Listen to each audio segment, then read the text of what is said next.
Hello, everybody. I'm Quentyn Taylor from Canon Europe. And I want to talk to you a little bit today about things that I have learned from being a CISO. Now, to be clear here, I'm not actually a CISO, and the reason why I'm not a CISO is in my company, the C in CISO, chief, is reserved for people on the board. So if you ever see someone with chief in our company, they're physically on the board. And I personally, and I'm giving you a bit of a hint here, I don't believe that CISOs should be on the board in many, many, many companies. But anyway, so this really is going to be a bit of a retrospective on things that I'd have liked to have told my younger self. Because when I went into information security, when I went into IT, I never really intended, of course, I suppose I wanted to become the head of information security, as you always want to aspire to somewhere, but I never really sort of set off to do that. I just kind of like drifted into information security, right place, wrong time. So before I start, or wrong place, right time, I'm not sure which way around that entire analogy works. Who here is a head of information security or wants to become a head of information security? Good, it's a great audience then. Because everything I can tell you, there's no one's going to say, no, you're wrong. Now, the thing to remember as well is a lot of this presentation is personal opinion. And personal opinions can be right, and they can often be wrong. And this can be right for me, but it may not be right for you. So please, just think about that. Don't blindly follow the advice in here. I know you're all very intelligent people and you think for yourself and you won't do that. But just remember that this is personal opinion and this is what worked for me and some things that didn't work for me. And I'll talk about admitting your mistakes. So the first thing I want to think about today is, what is a head of information security? The CISO title gets used an awful lot. And people just bandy it around, and you hear of like the CISO conferences, and you hear about all these things, and people bandy it around without actually thinking about what is it really. And also, people then don't start to think back about what is it that a CISO needs to be, and also who does a CISO need to be.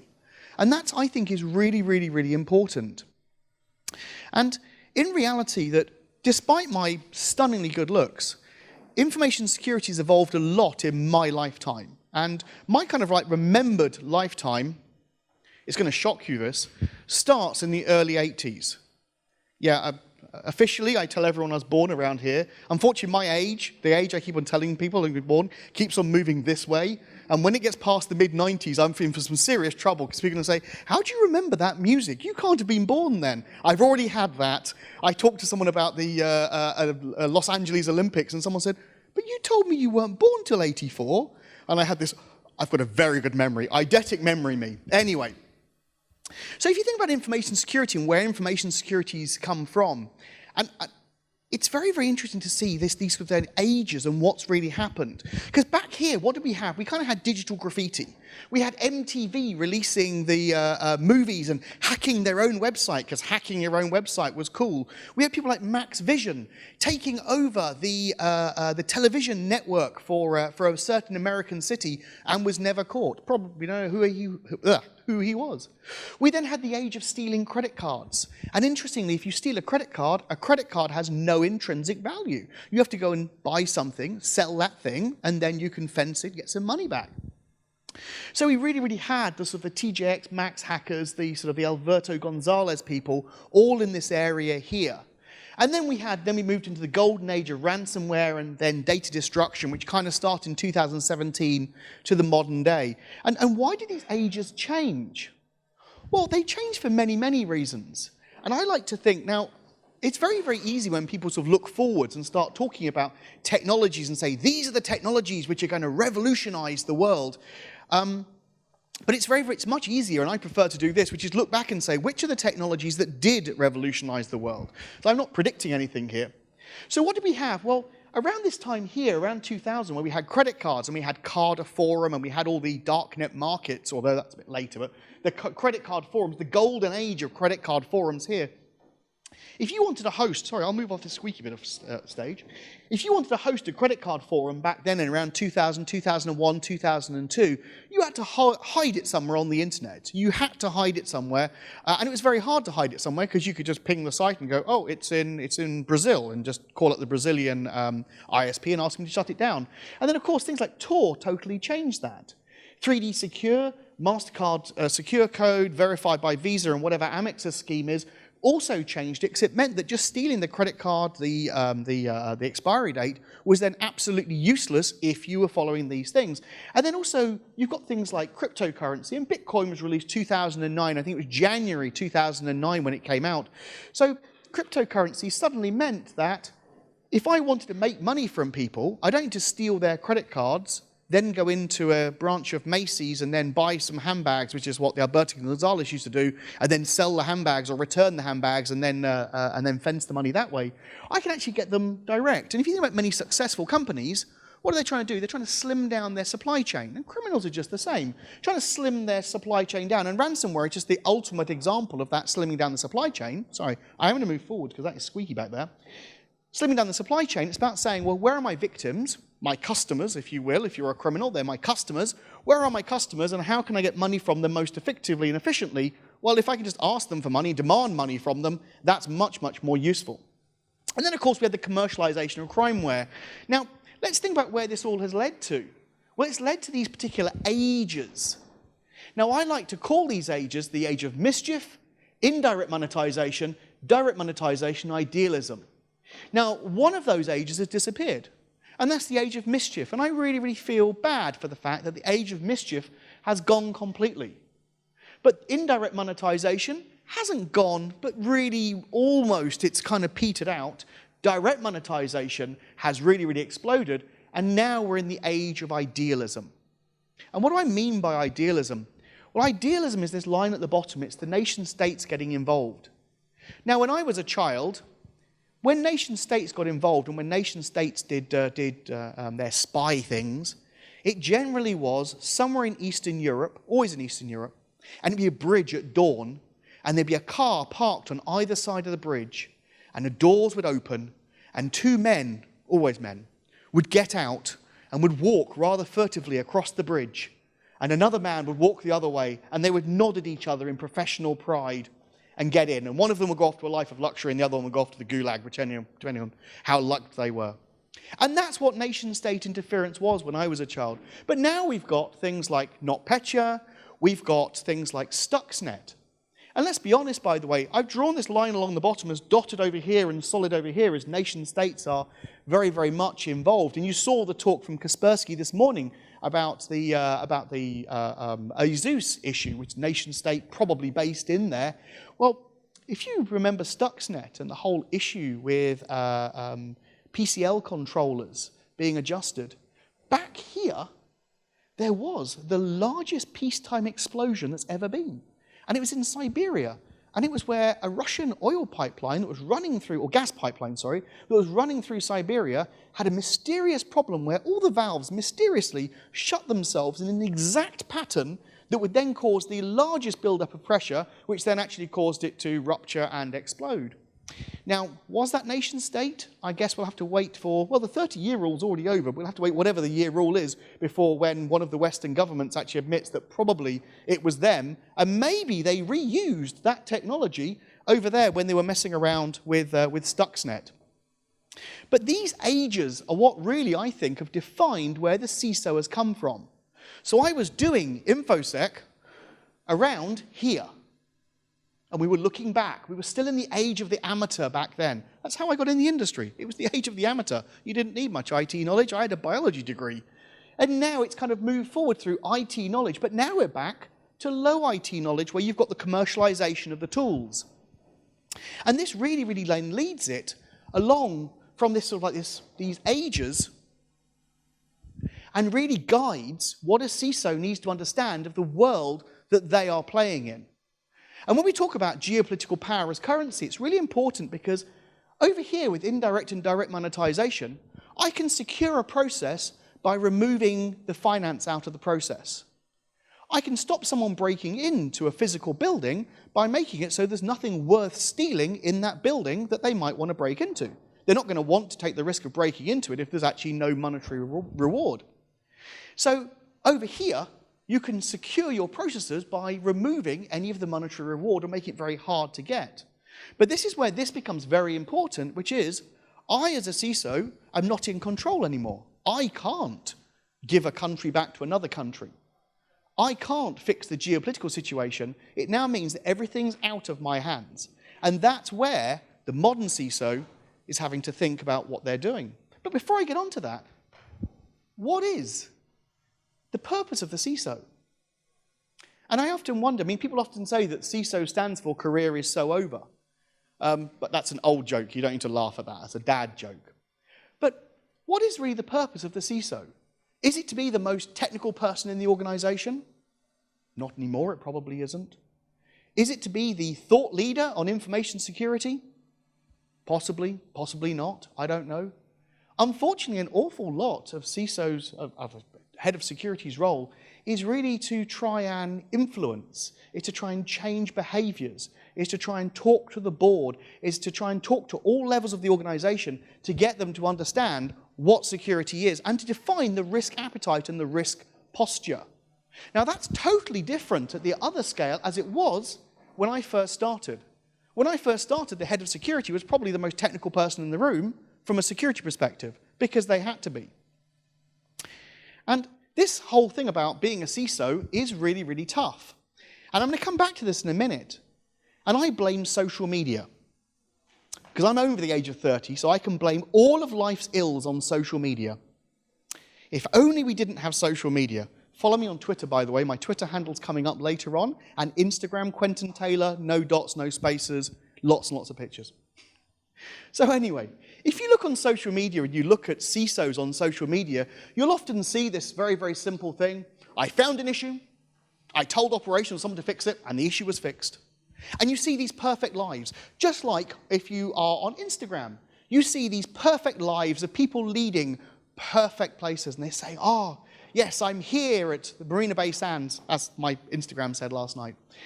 And it just shows this very much this perfect world and this perfect life. But we know that in real life, things aren't perfect. We know that in real life, you'll find problems, you'll tell operations, you'll find the solution is unsupported, you'll beg someone for money, you'll buy lots of coffee, you'll find out the issue wasn't entirely fixed, you'll go back to one of these points, and you'll keep on running backwards along here till either the problem gets fixed, you get bored, or eventually the whole business unit disappears, and therefore it doesn't matter anyway. But that's not what goes on social media. That's what goes on social media, and that's what gets presented at conferences. How many times do people come to conference and say, I had a problem, I didn't fix it, it's still a bit terrible, I don't know what I'm doing, yeah, I don't know why I'm standing up here actually. How many times do presenters actually say that? No, they come up here and go, I had this problem and I trained all of my staff and they were perfect and now they don't do it ever again. And you know that in the real world, in the real life, that's not how things go down. But that's how people perceive things, which then leads to a problem in our industry. Because then you get, how many times have you heard on the back of a data breach, instantaneously, the call, predominantly from information security people, for the CISO to be fired? Or you hear on the back of a major malware outbreak, or on the back of NotPetya. Everyone knows NotPetya, the Russian government-developed malware that was designed to take out Ukraine just before their tax was due. And it took out Maersk and Mondelez and lots of other companies as well. Major nation-state-sponsored malware. But if only those companies had patched, everyone says. Yeah, well, if you heard my talk yesterday at the CXO lunch, if only those companies had patched. It's a really easy statement to make if you're running a 30-person company. If you're trying to run things at scale, if you're trying to run above 1,000 machines, 10,000 machines, 50,000 machines, if only they'd patched, well, 1% non-patched machines at 50,000 machines is a huge number of machines, and you only need one to suddenly mean you have a problem. So that whole statement of fire the CISO, if only they'd patched and all this lot, is something that really seems to have really sort of ramped up in the industry. And that's where we used to support each other, and now it seems like some of our adversaries are not the actual people we consider to be adversaries, but our own industry. And I'll come on to that in more. This then led me to this. I was sitting down, and that picture is where I got to. And I was chatting about, effectively, that picture. I was having a bit of whinge. There'd been some data breach, and I was someone I considered to be a friend, and I still do consider to be a friend, he was just misguided, had said on social media, the CISO is negligent. He is negligent in what he did here. If I had been the CISO of that company, that data breach wouldn't have happened. And I had a private conversation with him to say, I think you're wrong. Which kind of led me to these four things, which is basically this link to IT, these four hard truths and a revelation. What we're doing with risk-taking, what we're doing with the self-destructive industry, which I've been talking a lot of just now, and then the last one is about transformation, what you can do in this industry to transform the industry. And this is also what you can do in the industry to transform the industry. So let's look at the perspective on the modern CISO. I'm going to use this model. This model, you've got the environment and the transformational parts, and your attitude and your competencies. And I'm going to reference this a bit as we go through, because you can't control the environment or the transformation, but you can control your attitude and you can control your competencies. They're fully within your power. So let's think about the first one. So it's about the link to IT. This is one of these hard truths in IT. It's very common and very modern right now to actually say, I'm a CISO, I'm nothing to do with IT. And you get some people in the security industry denigrating IT and go, they're just IT.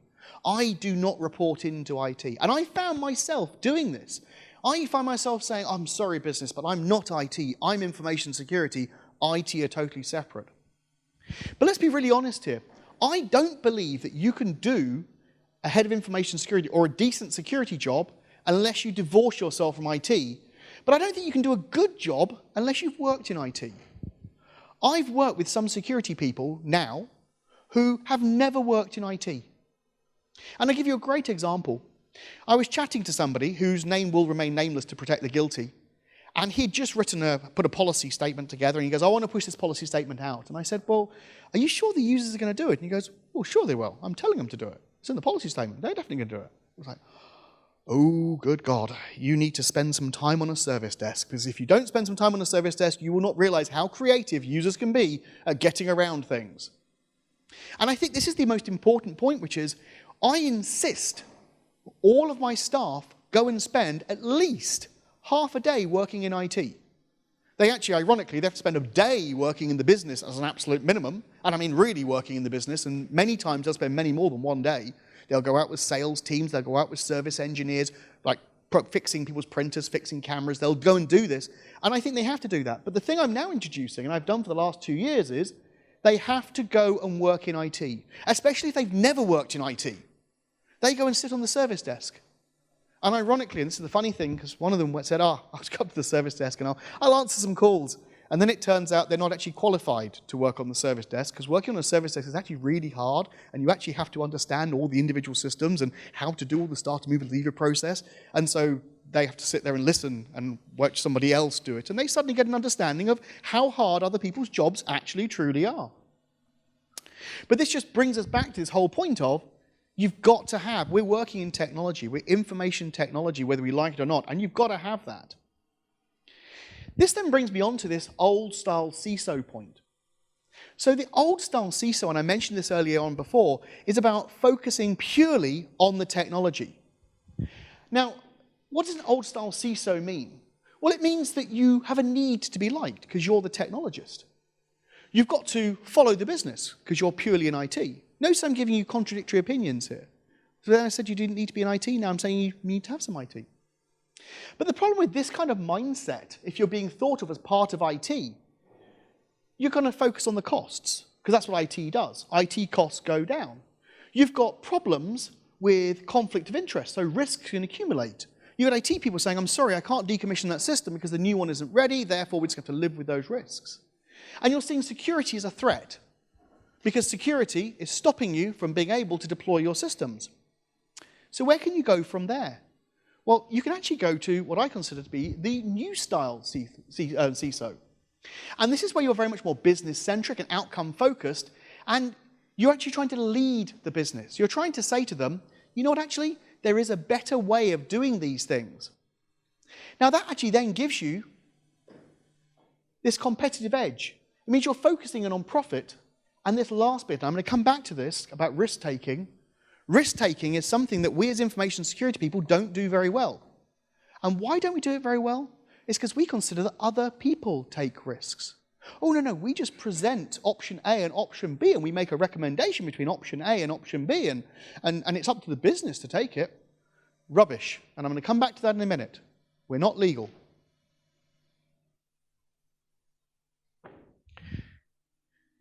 And so it's easy for information security to sit on the fence. And I now realize, in my early career, I literally used to sit there like a lawyer.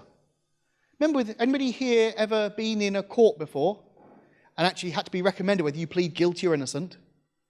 No, you all passed the test. No one put their hand up. That's great. I was at a conference once, said something very, very similar to that, and somebody put their hand up. And then later on, I just jokingly said, who had their Ashley Madison account compromised? And the same person put their hand up. I was like, God, you're just ripping my jokes apart here. I can't continue on this. Anyway, everybody's watched enough drama programs to know that a lawyer will say to you, I can't tell you to plead innocent, and I can't tell you to plead guilty. I can only tell you the outcomes of both. And that actually is legally true. They can't tell you this. Under English law, I'm suspecting Singaporean law is the same as English law in that respect. But we're Infosec, and we're not the same as that.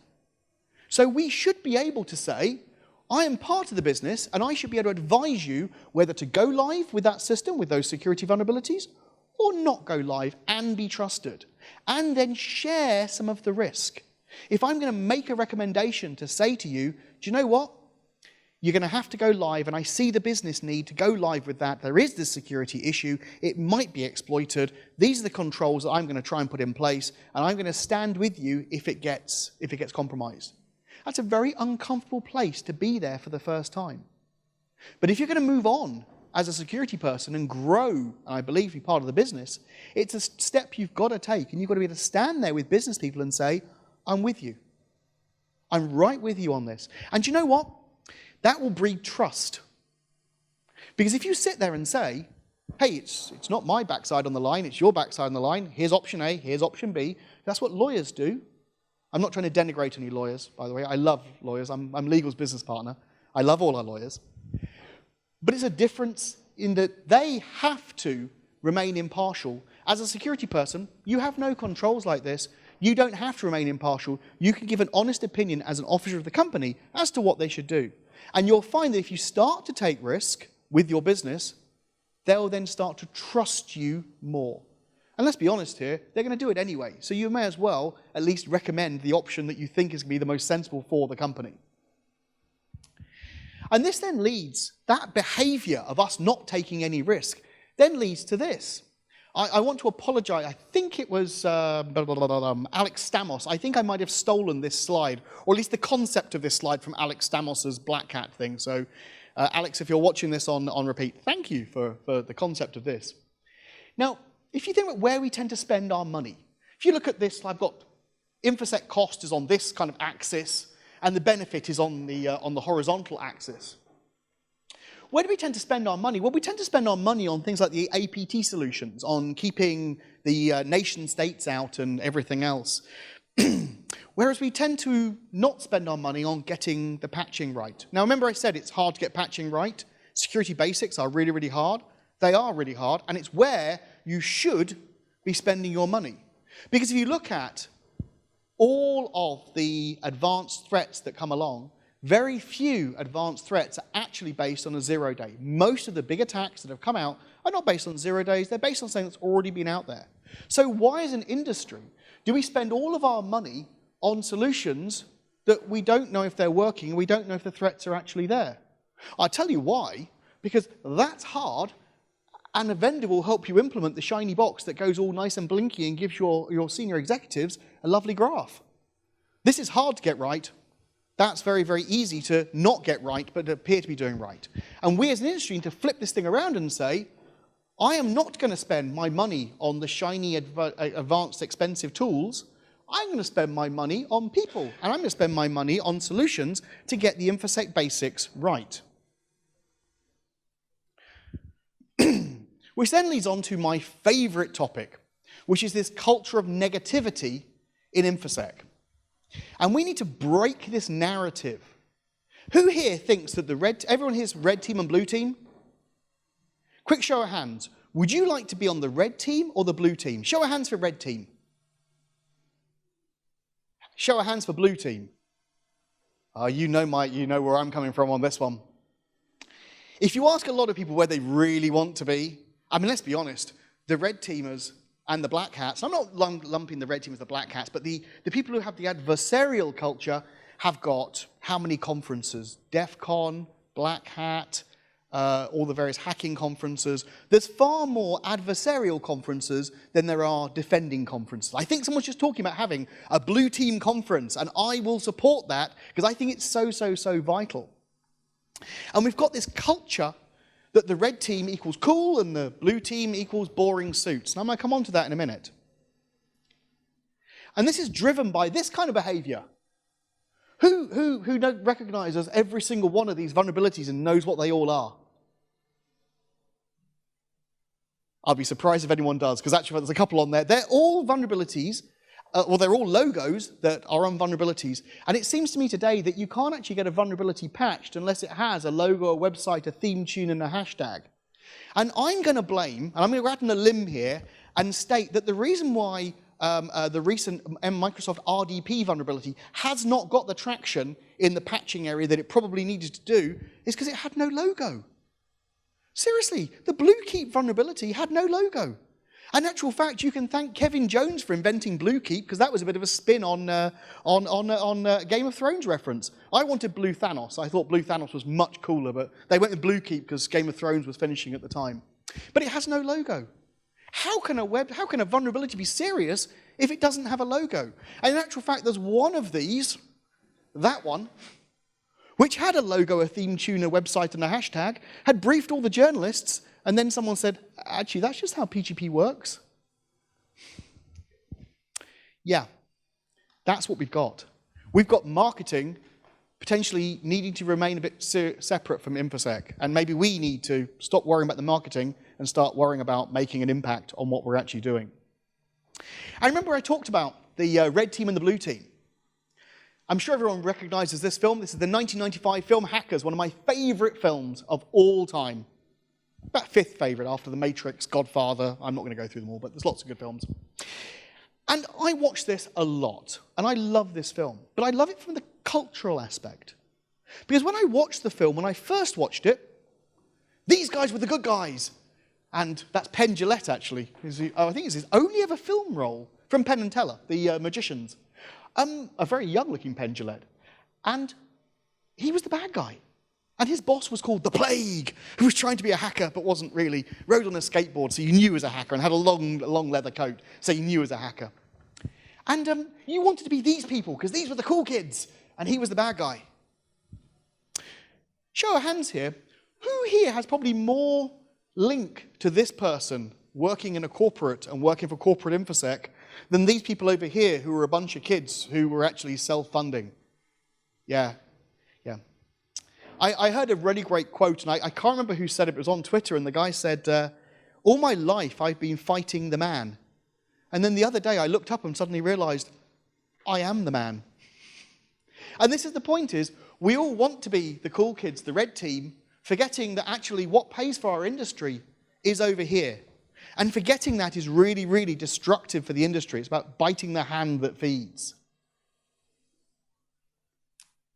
And then this leads to this last piece, which is about how you pay for information security. And often what I see salespeople, and when I say salespeople, information security people in their own organization can be salespeople, and they sell on fear, not merit.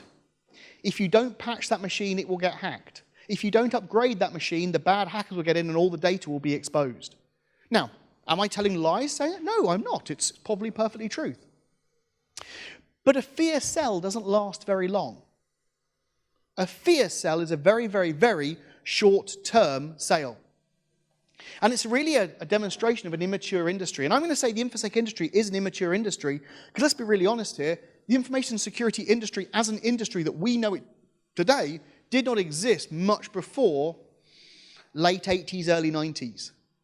There was no real InfoSec industry going back then, as we know it today. And I think that what we need to do is we need to become part of the solution. And actually for me, what did this mean? Well, for me, this means becoming part of the product security piece. I mean, this is not a sales pitch for the company I work for, but if you go and download, for example, the hardening guide for our printers, that was written by my team for people like you. Now, we didn't write it originally by my team for people like yourselves. We wrote the hardening guide for our printers because we use our printers internally, so we wrote our own hardening guide. And then someone said, wouldn't it be good if you could release that to the public? And I said, well, yeah, I don't see any reason why not. And this led to me to a revelation, which is, if you want to be part of that, if you want that world to change, you have to become part of that world that you want to see. And for me, this was about suddenly getting out of my comfort zone of sitting there as a corporate head of information security and saying, I've got customers asking security questions. Who better to answer these security questions than my team? And so now I also run product security. And someone said to me the other day, how did you get the mandate to run product security? And my answer was, I don't know, actually. I just kind of started doing it, and then just people assumed, and then I asked for budget, and I got budget, and then I asked for people, and I got people, and it all just kind of went from there.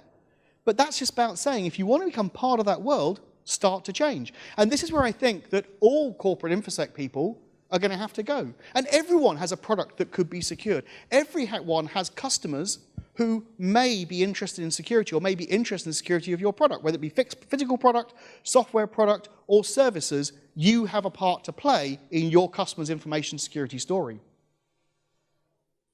So let's jump back to this.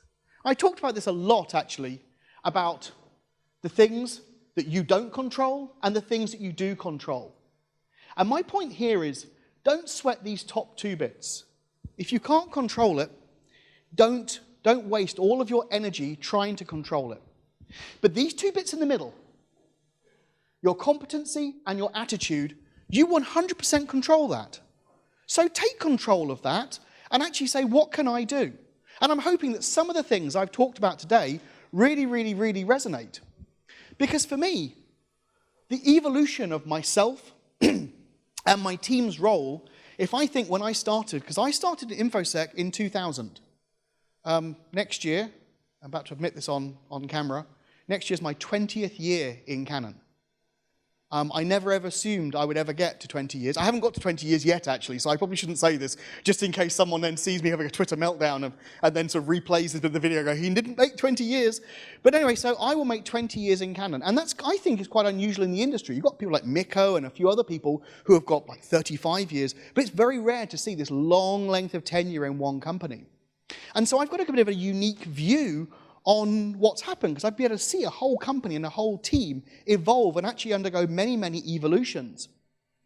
And so when I first started, it was all about technology. It was technology, it was policy, and telling people, you can't. And that really was my job. I mean, at the time over here, these hard skills were so important. And that's all that was important. And it's not just that information security has evolved, it's that IT has evolved as well. Because now, what are the skills that I look for when I'm hiring people? I'm more interested in influencing skills, marketing and communication skills, and people who have much more these soft skills, people who can sell, not just to customers, but internally. If you can't do that, then really you don't actually have a place in my team. There's still the need for the technology. It's not that those have replaced these, it's that those are needed as well as some of these. The you can't's gone. It's about telling people how they can achieve something rather than sitting there on the fence and saying, that provides risk, you can't. So I'd like to finalize up with, I think you need to be able to understand and realize that there has been this almost like the robot in the past, the technical robot, the person who, when every project is released, just sits and says, have you thought about security? That's gone completely. And you need to basically equip yourself and your team. As a head of information security, one of the huge things you need to understand is you're nothing more than a collection of your team. Your team is the most important group of people. Like when it comes round to performance management time, one of the things I tell my team is nothing, we grade from 1 to 6, nothing gives me more pride than being able to give the highest grades I possibly can give. Because that means they've been successful and be able to defend them to the other senior management. So make sure that you build your team and make sure you take all the responsibility you practically can. Don't ask for someone to give you responsibility. Don't ask for responsibility, assume the responsibility. Let someone tell you that you don't have responsibility for that rather than asking or waiting to be asked. And the last thing I want to say is one thing that you can take away today is have a quick review of your job description, especially if you've been in the role for a long time. Because you might find that your job description and your team's job description does not match this person of tomorrow that needs to be there. Are all of the skills, are all of the aspects that you need to be rewarded on are in there? Are they basically focusing on the hard skills, or are they focusing on these soft skills that you actually need to have? And I joke here, actually, that reading Infosec social media is going to be part of somebody's job. We call it threat intelligence. One of my team calls it sitting on Twitter. It's threat intelligence. I could either buy it from somebody else, because that's all they do. That's all the threat intelligence companies do. And the last point here is, you need to engage. The world only changes if you make a change. And I'm hoping that something in this presentation has resonated. If one thing in this presentation has resonated with each one of you, then I've done a successful job here.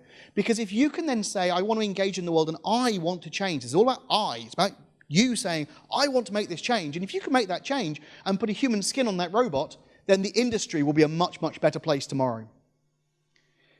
Thank you, everybody. I'm going to be around for the next 2 days. My Twitter handle is here if you want to hear any more. That's my email address. And I haven't put my Instagram up there, but it's not really information security. That is information security. My Instagram is much more sort of pictures of interesting things. Thank you, everybody. I hope you have a great time. I'm around for questions after this. We won't do questions here because I appreciate I might be running a little bit to time. Yeah, just come and grab me in the breaks. I'm around. I don't bite. And I hope you had a good time. Thank you, everybody.